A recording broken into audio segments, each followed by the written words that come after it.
सूक्ष्म वेद कह रहा है कि नाम उठत नाम बैठत नाम सोत जागवे, नाम खाते नाम पीते नाम सेती लागवे। जब भी दाव लगे जब 5-4 सिमरण कर जा, और एक श्वास उस श्वास के सिमरण का यानी एक सतनाम का विधिवत साधना करने से बहुत कीमत है। सतनाम पालड़ा रंगोरी हो, तराजू के एक पलड़े में सतनाम का एक सिमरण रख दे, और 14 लोग चढ़ावे राम रंगोरी हो, और 3 लोग ये पृथ्वी और स्वर्ग और पाताल लोग पास्यंग धरे रंगोरी हो, और तो ना तुला तुलाया राम रंगोरी हो। एक दिन में 500-400 जोटे मार दिए इस एक सांस के सिमरण के, बन गए ना सेठ तुम तक। लेकिन हम क्या करते रहते हैं, हमारे साथ घने पचड़े हैं। जैसे परिवार ने सारे नाम लिया नहीं, कोई उनके ऊपर आपत्ति आती दिखती है, हम 100 अर्ज करते हैं अंदर अंदर से, तो उनको भी सहारा मिलता है आपकी इस कमाई से। तो इसका तो सही तरीका ये है कि पूरा परिवार नाम ले ले, और रिश्तेदारों तो भी आ जाए शरण में, फिर किसी की दुआ करने की जरूरत ना पड़ा उन्हें, हमारी कमाई सुरक्षित और वो भी सुखी, क्योंकि भगवान उनको भी साथ देगा। तो प्रथम तो ये विश्वास हो कि ये दास जो शब्द वचन बोल रहा है ये अपना नहीं बोल रहा, ये तो परमेश्वर के वचन हैं।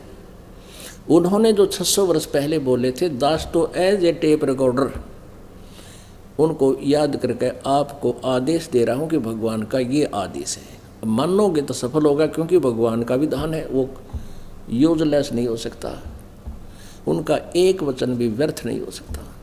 तो ये आपका कद समझ में आओगा, कितने दिन में आपकी समझ में आएगी कहानी, उस दिन का इंतज़ार है। और उस समझ को में लाने के लिए इतने प्रयत्न किए जा रहे हैं, इतने सद्गुण दिखाए जा रहे हैं आप जी को। तो पुण्यात्मा परमात्मा का पाना सबसे आसान है, मोक्ष तो बहुत ही आसान है, ये सत्कर्म मान लेना।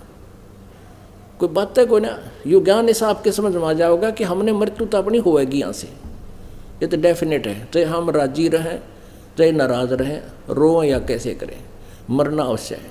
लेकिन उससे पहले हम इतना भजन करें, और मरते समय एक फार्मूला हमारे ने बताया, जहाँ आशा तहाँ बादशाह होई, और मन कर्म वचन सुमरियो सोई। यदि आपने बालकों में, अपनी संपत्ति में, पत्नी में, पति में किसी प्रकार की आस्था, भाई बहन, रिश्तेदार, मित्र, सहेली, सखी में अगर आपकी आस्था रहेगी तो आप नहीं जा सकते सतलोक है, चाहे कितनी भक्ति कर रखी है।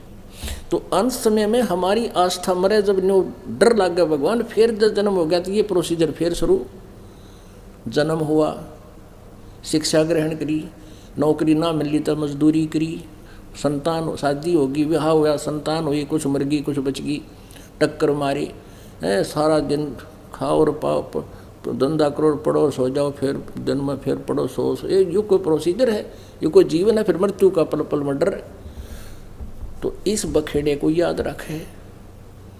कोट जन्म तना भर मत हो गए, कुछ नहीं हाथ लगा रहे, कुकर सुकर खरबा और एक कौआ हंस बगा रहे। ये एक ऐसा ज्ञान है परमात्मा का, कति लास्ट में आपका बहुत काम आओगा।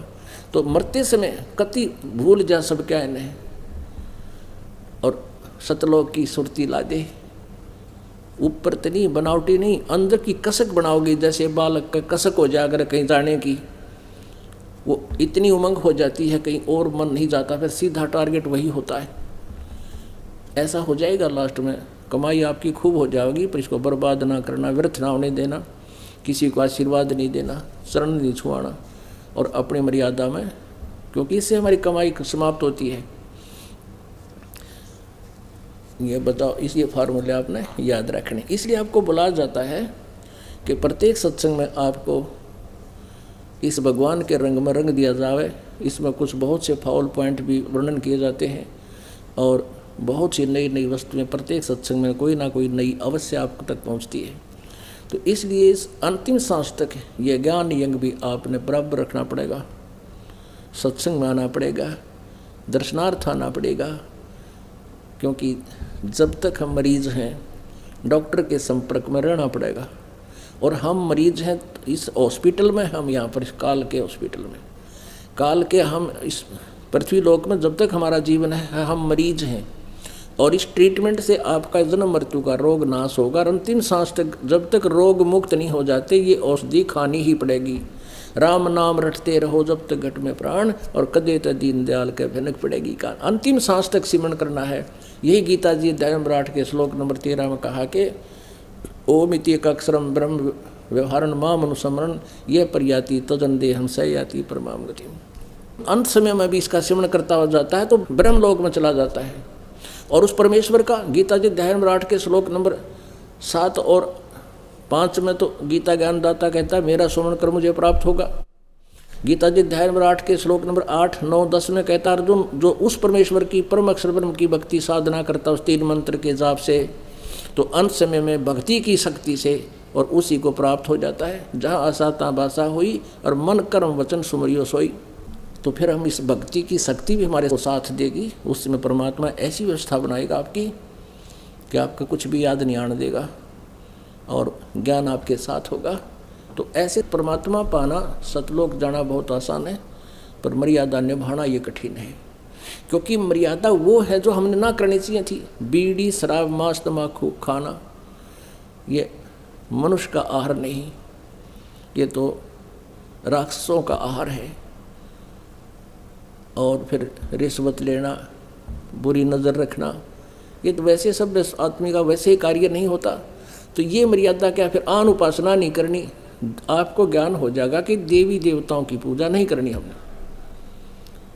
अब हम देवी देवताओं की पूजा करते हैं और उनकी पूजा से हम क्या प्राप्ति कर रहे हैं? भूत बन गए, पितर बन गए हैं, 84 लाख योनियों में धक्के खा रहे हैं।